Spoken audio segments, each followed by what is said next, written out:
Excelentíssimo senhor deputado Exalci, presidente dessa comissão, excelentíssimo senhor senador Pedro Chaves, relator desta comissão, aos colegas de mesa, todos presentes, é um prazer enorme estar aqui, agradeço o convite e vou diretamente ao tema.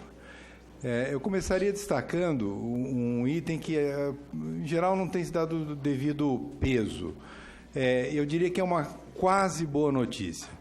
E essa quase boa notícia é que nós podemos ter a falsa impressão de que o ensino médio no Brasil é um problema localizado. Primeiro, devo deixar claro que, se há um problema educacional hoje no mundo, e há, esse problema nos demais países parece estar bastante concentrado no ensino médio também. Claro que a má notícia é que, no nosso caso, além de termos um problema de natureza global, contemporânea, o nosso ensino médio provavelmente é um dos piores do mundo. Então, nós temos agravado um problema de que ensino médio é um problema no mundo todo, ensino secundário em geral, e no Brasil, em particular, ele é agravado 2 vezes. Só para a gente acompanhar o que pode estar acontecendo. Nós temos um país, um mundo em grandes mudanças. Nenhuma outra geração provavelmente viveu mudanças tão rápidas, tão profundas, tão rápidas como nós estamos vivendo. Mudanças que transcendem a educação, mas que incluem educação.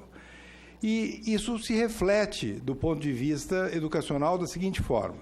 Se nós dividíssemos a educação em 3 blocos, é só uma liberalidade, que seria dividi-la, um primeiro bloco que envolve educação infantil e ensino fundamental, uma outra que constituiria o ensino médio, bem no meio, e uma terceira que estaria incluído o ensino superior, lato sensu, né? É exatamente esse miolo que, neste momento, mundialmente, contemporaneamente, sofre o maior impacto. É como se nós disséssemos, há um grave problema que a educação tem que se adaptar a novos contextos. Agora, o ensino fundamental é como se ele tivesse um script previamente elaborado que todo mundo sabe que temos que ensinar às nossas crianças letramento, seja letramento estrito sensu, seja letramento matemático. É como se nós disséssemos, por mais que o mundo esteja e está mudando rapidamente, esta primeira fase da educação, ela segue alguns ritos que podem, até ingenuamente, nos passar a impressão de que as coisas estão razoavelmente arranjadas. O ensino superior, seja pela sua tradição, pelo papel que ela teve no desenvolvimento tecnológico, científico, ele se resguarda e relativamente se protege. Aonde que fica um buraco enorme e as coisas ficam mais evidentes no que diz respeito a compatibilizar a educação ao tempo contemporâneo? O ensino médio. O ensino médio, ele tem 2 vertentes principais. E essas 2 vertentes nos levam à grave crise. Uma vertente do ensino médio é pensar o mundo do trabalho. Uma hipótese é que eu faço o ensino médio moldado para que ele forme cidadãos que vão diretamente ao mercado de trabalho. E outra é que o ensino médio é uma etapa anterior que prepara para a etapa subsequente do ensino superior. Em qualquer dos 2 caminhos que a gente assuma, ambos geram e nos deparamos com graves crises. Quando falamos de preparar para o mundo do trabalho, nenhuma outra geração teve alterações tão substantivas e tão radicais no que diz respeito ao que significa o mundo do trabalho. Provavelmente, estamos caminhando aceleradamente para um mundo em que o melhor trabalho, ou a maior possibilidade de arranjar trabalho no futuro, será criar o seu próprio trabalho. É como se eu dissesse, caminhamos para um cenário em que o mais provável emprego seja a pessoa ter a capacidade, a competência de criar o seu próprio emprego. Isso é muito distinto de tudo que nós vimos antes. Ora, se o ensino médio, no que diz respeito à sua parte profissional, técnica, se depara com uma realidade progressiva, na qual o mundo do trabalho dirá, esqueçam os trabalhos e as ocupações do passado.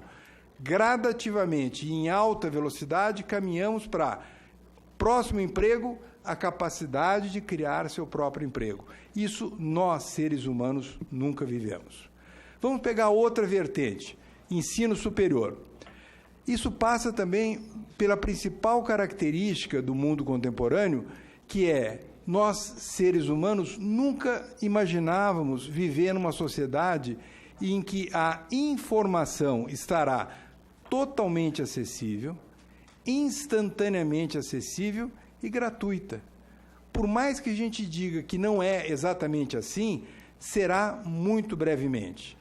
Será totalmente acessível, instantaneamente acessível e gratuita.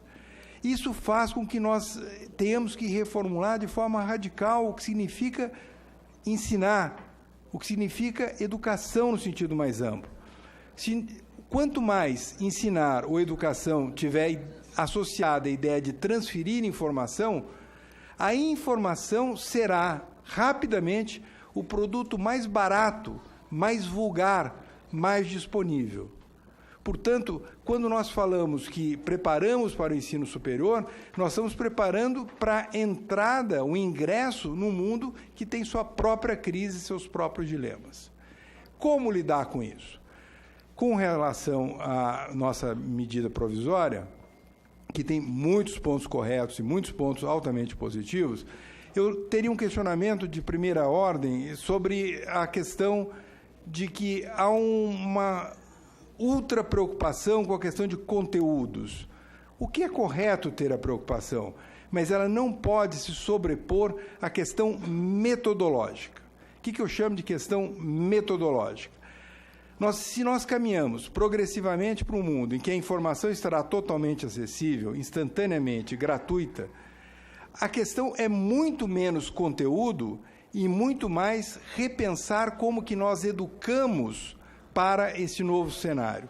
E educar para esse novo cenário é como se eu dissesse, inclusive e especialmente no ensino médio, é menos relevante o que o aluno aprendeu e é muito mais relevante se no processo de aprendizagem ele conseguiu amadurecer, crescer a sua capacidade de conhecer como que ele aprende. O que eu estou me referindo é como se nós dividíssemos dois conceitos bastante difíceis e complexos que eu não vou tentar detalhar aqui. Mas é como se nós disséssemos, nós vivíamos um mundo da cognição, associado aos estados mentais, aos processos de aprendizagem, aquilo que eu aprendo ou aquilo que eu ensino. A metacognição, que é aquilo que transcende a cognição, diz respeito aos níveis, estados de consciência do educando sobre como que ele aprende. É como se eu dissesse uma palavra que não me agrada muito, mas ela é pertinente. Aprender está ficando menos relevante do que aprender a aprender. Mas como que eu aprendo a aprender? Aprendendo. Mas quando eu sigo esta lógica, a questão é muito menos de conteúdo e muito mais de metodologia.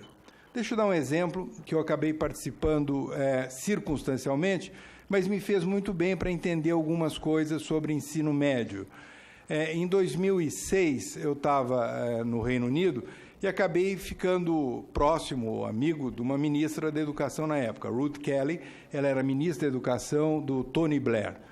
E a Inglaterra e País de Gales viviam uma grave crise. O PISA, só para dar uma referência, que mede os alunos aos 15 anos, ele começa no ano 2000. No primeiro ano, a Inglaterra se sai muito bem. Ficou quarto, quinto ou sexto lugar, a depender de cada uma das três áreas. Quando chega os anos subsequentes, 2003, 2006, há uma enorme crise. A Inglaterra vai lá para trás ao ponto de chegar em 2009, estar próxima do Brasil. Bom, o que era, entre a grave crise e o ponto mais em crise? Ensino de ciências.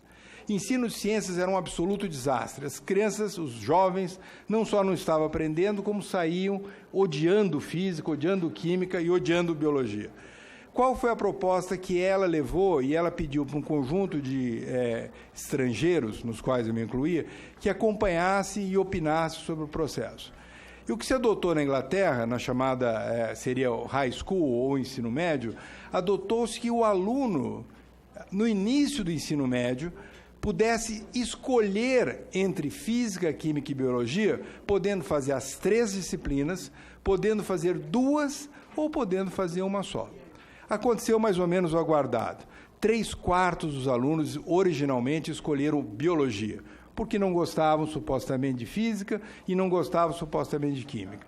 Qual foi a bela estratégia que Inglaterra e País de Gales adotaram? Deixe que eles escolham, que eles sintam a participação de definir que eles querem fazer biologia, e dentro do conteúdo de biologia foram inseridos os elementos mais importantes, conceituais e não conceituais, tanto de física como de química. Por exemplo, ao estudar o comportamento de uma planta, eu pego o fluxo da seiva ao longo do ramo e transformo aquilo num álibi interessante para estudar movimento retilíneo uniforme, movimento retilíneo uniformemente acelerado. Eu posso estudar pressão, eu posso estudar empuxo, eu posso estudar um conjunto de elementos de física. Eu pego a química que ocorre na superfície de uma folha e introduzo os principais elementos de química. Ou seja, o fato de um aluno do Reino Unido poder escolher entre física, química e biologia, 1, 2 ou 3, não fez com que eles deixassem, em alguma medida, de estudar física, química e biologia, mas o fizeram de uma forma transversal, onde se percebia que mais relevante do que inserir na cabeça de alguém à força um conjunto de leis, regras e decorar alguns elementos, era que eles gostassem de ciência, percebesse o que é o raciocínio científico, o que é o método científico, o que é o apreço pela ciência. Bom, a pergunta mais simples que vocês têm direito a fazer é o seguinte: e deu resultado? Resposta, eu teria N argumentos. Vou usar o argumento que eu usei inicial, o PISA.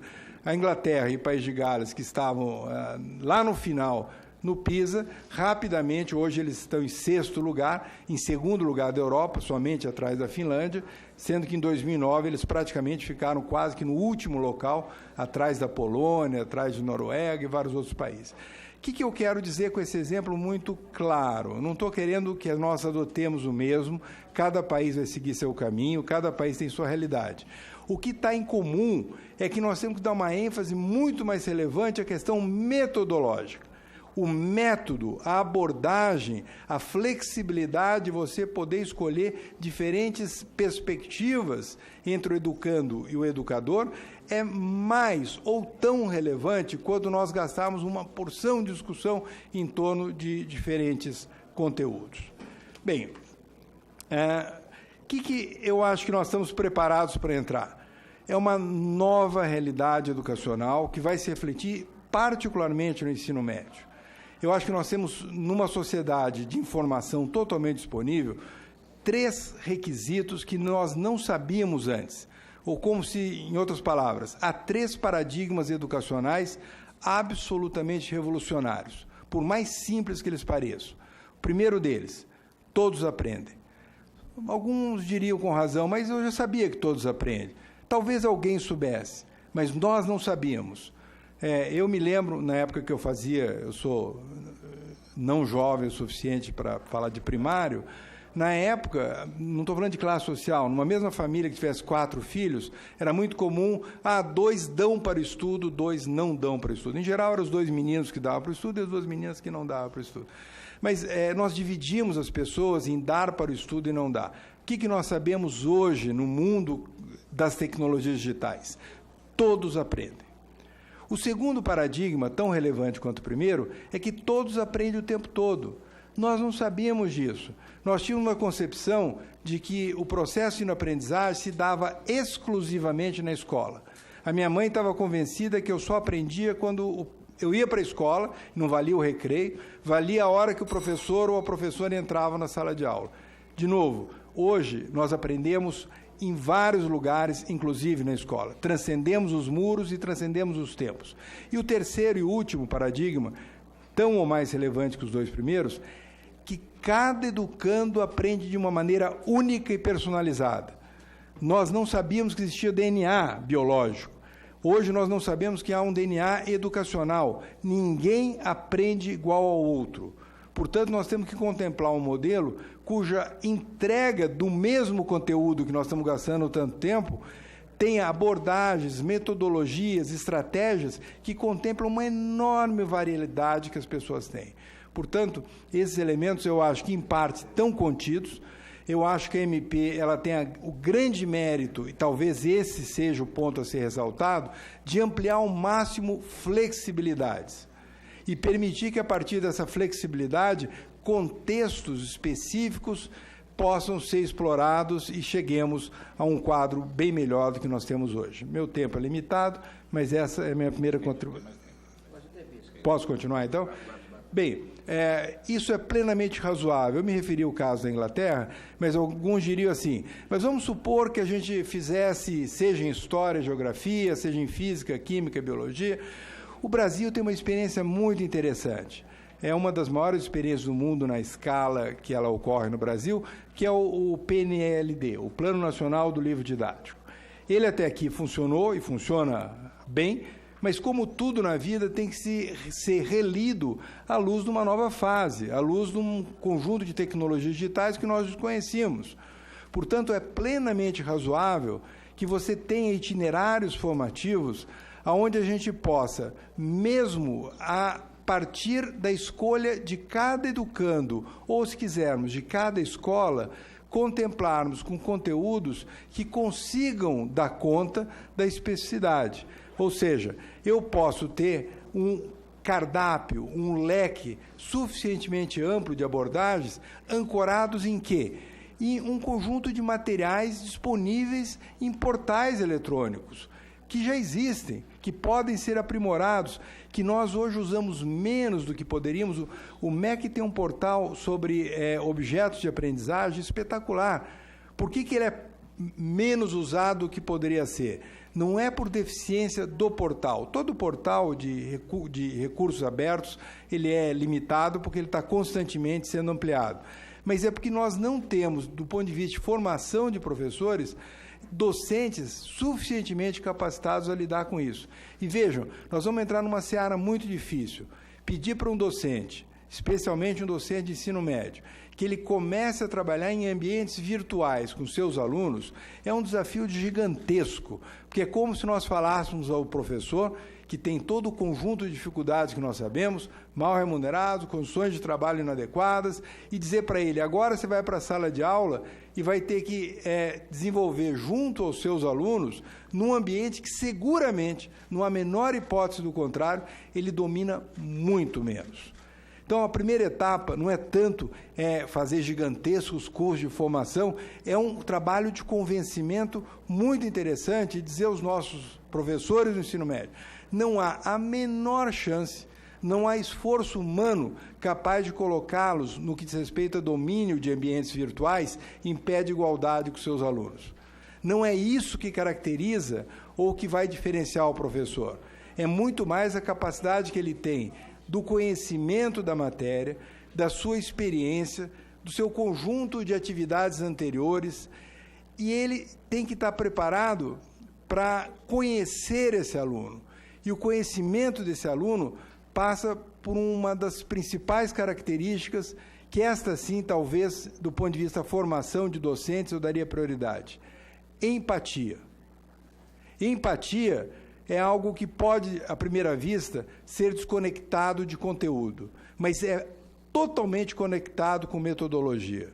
Nós só conseguiremos ter uma relação mais efetiva, mais produtiva com os nossos educandos, se os nossos professores souberem, desenvolverem e forem estimulados a ter empatia, que por um descuido a palavra lembra simpatia, e não é simpatia. Eu gosto até de brincar, tem um seriado que é a maior coisa que a gente pode explicar, é o seriado Dr. House. Dr. House é um sujeito inescrupuloso, tudo que não serve, mas ele é um médico empático. E, ao ser empático, ele resolve o problema porque ele consegue transportar-se para o paciente. Empatia significa entender o outro por se colocar na posição do outro. Não é por ser misericordioso, não é por ser bonzinho, não é por ser simpático. É porque, ao me colocar na posição do outro e entender o outro, eu acho os itinerários e as trajetórias corretas. Isso é absolutamente crucial, que os nossos professores sejam fortemente estimulados e que a gente possa traçar esse caminho. E o elemento básico para isso, que eu acho que o Congresso pode propiciar é criar elementos de flexibilidade que boa parte deles, creio, estejam contidas na medida provisória. Então, muito obrigado pela parte que me toca. Agradeço, professor Ronaldo, e passo imediatamente ao professor Wilson de Matos Silva, nosso ex-senador da República e reitor da Unicesumar. Quero cumprimentar os